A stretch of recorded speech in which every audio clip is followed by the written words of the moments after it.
Ito na pa, luto na po yung kuan namin. Yung nilaga po naming mais.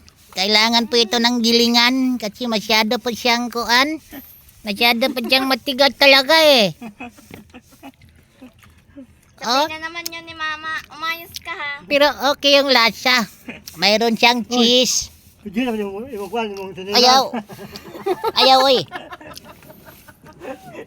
Kain po tayo mga oy-kurat. Ikaw may napuli ni Laure. Ta, mais.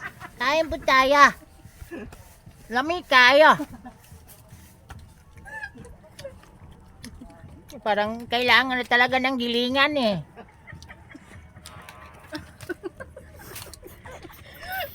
Ay ko rin. Yes eh.